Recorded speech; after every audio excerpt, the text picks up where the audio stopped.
Hi guys, hello नमस्ते झोरले सबैजनालाई। काठमाडौँ अब जान लागेको आज पानी परिरहेको भयो, त्यही भएर वेटमा बसिरहेको वेटिङ गरेर।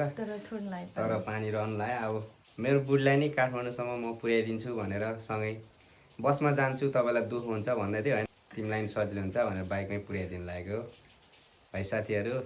हामी चाहिँ हिँड्नु खोजिरहेको थियो, पानी परेर अब चाहिँ रहन लागिरहेको है।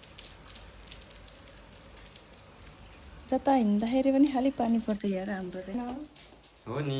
अस्ति माइत जाँदा नि पानी पर्यो, रुनमा मात्रै सकेन। अहिले घर जाँदा पनि घर जाँदा थियो र हल्का परेको थियो।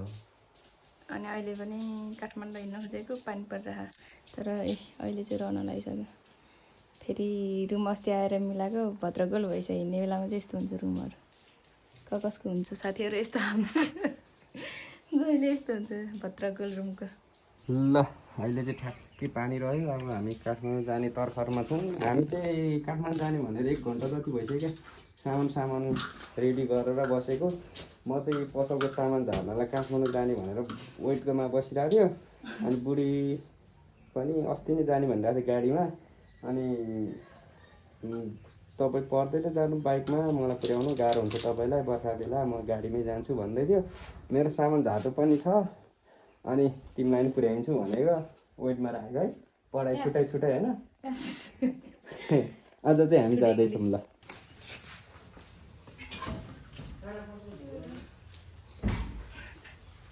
रोएको त छैन नि, रोएको त छैन नि। ल हामी चाहिँ अहिले यहाँनिर सिन्धुली गाडी जाने बाटोमा आइपुगेको छ। हेर्नु न यस्तो राम्रो कुहिरोहरू उडिरहेको कुहिरोहरू होस्यो यार।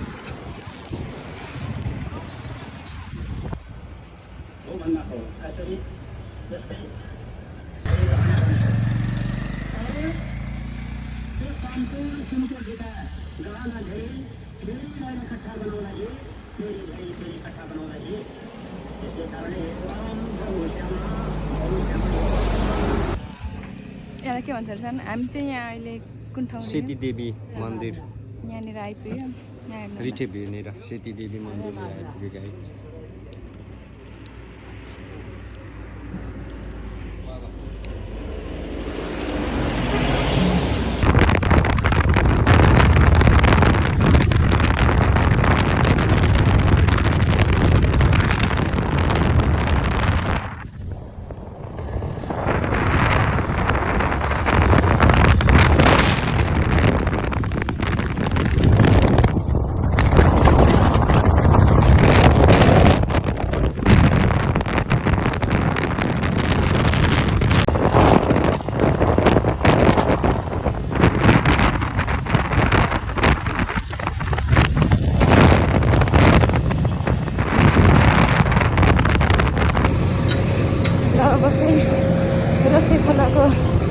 अफरोड सुरु भयो।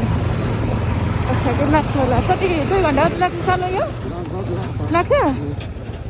बाटो पनि यस्तो बिजोग छैन नि, बिस्तारै गर्नै छैन। अब यो अफरोड चाहिँ ठ्याक्कै 2 घन्टा जति हिँड्नुपर्छ होला सायद।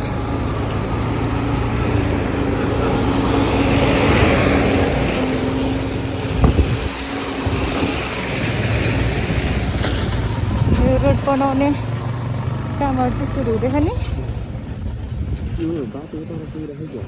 होइन यतैबाट गयो होला यो गाडी चाहिँ यतैबाट गइरह।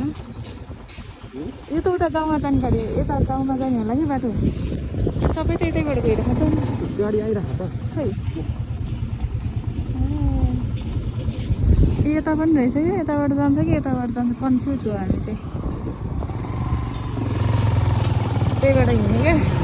अहिले फोकटमा उताबाट बाटो बन्द रहेछ भने फेरि फर्केर आउनुपर्छ।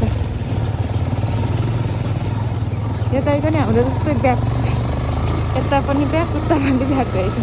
हाम्रो यता त्यस्तै छ, यता अगाडि पनि ब्याग, ब्यागै ब्याग। झन् बाटो यस्तो छ, यति गाह्रो हुन नि। ल साथीहरू हेर्दै गर्नु होला। हामी चाहिँ अहिले यहाँनिर खाजा खाने ठाउँमा आएर खाजा खाँदैछु। मेरो बुढाले दिनु थाल्नु भइसक्यो। यहाँ आएर नि के के भएर त अनि ल खाजा खाउँ लुलु खानु त खाजा हाम्रो यो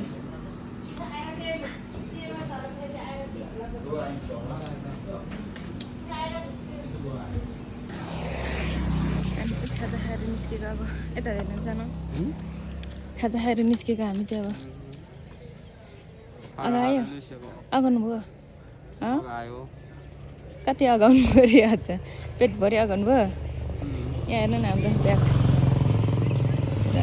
ल्याइदियो अनि यता मान्छेको हालत यता मान्छे ए तपाईँ उता हेर्ने हेर्ने अन्त्यो अहिले फेरि उडेर हामी चाहिँ अहिले यहाँ सङ्घाममा आइपुग्दा पानीले फिटेर बसिरहेको छ हेर्नु न यस्तो बनाएर पानीले बिजोक यस्तो भल जाने तालले पानी परिरह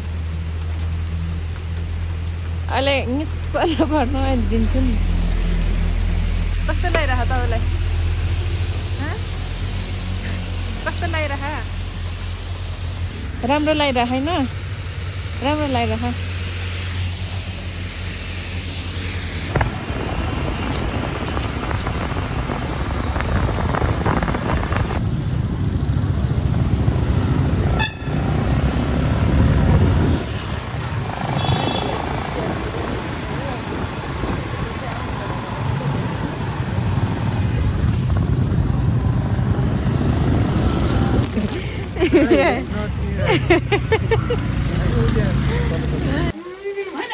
आइपुग्यो दिदीको रुम चाहिँ अस्ति रिसाएर गाली गरेर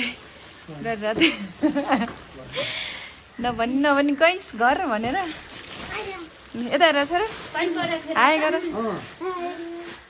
हाई गाइस भन